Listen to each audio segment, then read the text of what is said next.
लोकसभा चुनाव के लिए पिछले कई महीनों से माहौल बनना तो शुरू हो गया था, लेकिन अब इसका इंतजार खत्म होने वाला है क्योंकि आम चुनाव 2024 और राज्य विधानसभाओं के कार्यक्रम की घोषणा करने के लिए चुनाव आयोग शनिवार को 16 मार्च को प्रेस कॉन्फ्रेंस करेगा। और सूत्रों से जो जानकारी मिल रही है उसके मुताबिक 543 सीटों के लिए 2024 के लोकसभा चुनाव 7 से 8 फेज में हो सकते हैं। और इसके साथ ही ओडिशा, सिक्किम, अरुणाचल प्रदेश और आंध्र प्रदेश में विधानसभा चुनाव की तारीखों का ऐलान भी होगा।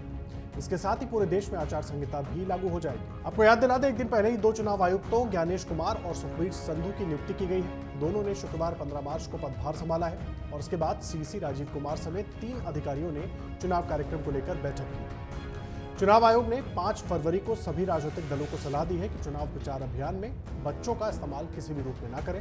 पार्टियों को भेजी गई एडवाइजरी में चुनाव पैनल ने पार्टियों और उम्मीदवारों से चुनावी प्रक्रिया के दौरान बच्चों से पोस्टर और पर्चे बांटने, नारेबाजी करने को लेकर जीरो टॉलरेंस जाहिर किया। 2024 लोकसभा चुनाव में 97 करोड़ लोग वोटिंग कर सकेंगे। चुनाव आयोग ने 8 फरवरी को सभी 28 राज्यों और 8 केंद्र शासित प्रदेशों के वोटर्स से जुड़ी स्पेशल समरी रिवीजन 2024 रिपोर्ट जारी की।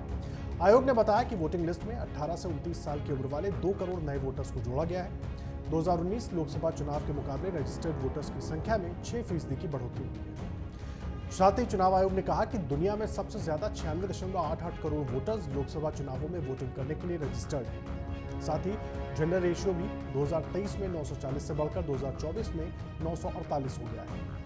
चुनाव आयोग की सिफारिश के बाद शुक्रवार को सरकार ने बुजुर्ग मतदाताओं के लिए पोस्टल बैलेट से वोटिंग करने वाले चुनावी नियम में बदलाव किया है। अब केवल 85 साल से ज्यादा उम्र के बुजुर्ग मतदाता ही पोस्टल बैलेट से वोटिंग कर सकेंगे। अभी तक 80 साल से ज्यादा उम्र के लोग इस सुविधा के पात्र थे।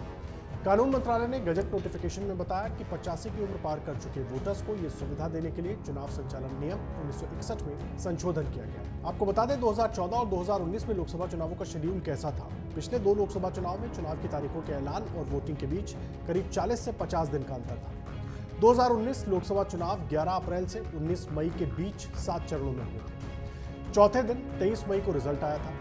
इसी तरह 2014 में लोकसभा चुनाव की तारीखों की घोषणा भी 5 मार्च को की गई थी। 7 अप्रैल से 12 मई तक 9 चरणों में चुनाव करवाए गए थे और इस बार भी रिजल्ट चौथे दिन 16 मई को आए थे। लोकसभा और 4 राज्यों में विधानसभा चुनाव करवाने के लिए 3,40,000 से ज्यादा सेंट्रल फोर्सेस के जवानों को तैनात किया जाएगा। जवानों का पहला बैच जल्द ही संवेदनशील इलाकों के लिए रवाना होगा।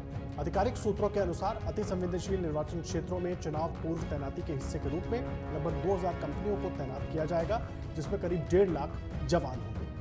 यानी कि अब बहुत जल्द, यानी कि बहुत कम इंतजार है जब चुनाव की रणभेरी बज जाएगी। तमाम राजनीतिक पार्टियां अभी तक जो चुनाव को लेकर दावे और वादे करती रही हैं, अब वो जनता के सामने सीधे चुनावी मैदान में होंगी। जनता किस पर मुहर लगाती है ये तो देखने वाली बात होगी, लेकिन राजनीतिक पार्टियों के लिए इस वक्त यही समय है कि वो चुनाव में अपना पूरा दमखम दिखाएं। अगर आप ये वीडियो YouTube पर देख रहे हैं तो हमारे चैनल को सब्सक्राइब करें और बेल आइकन को दबाना ना भूलें। अगर आप Facebook पर ये वीडियो देख रहे हैं तो हमारे पेज को लाइक करें।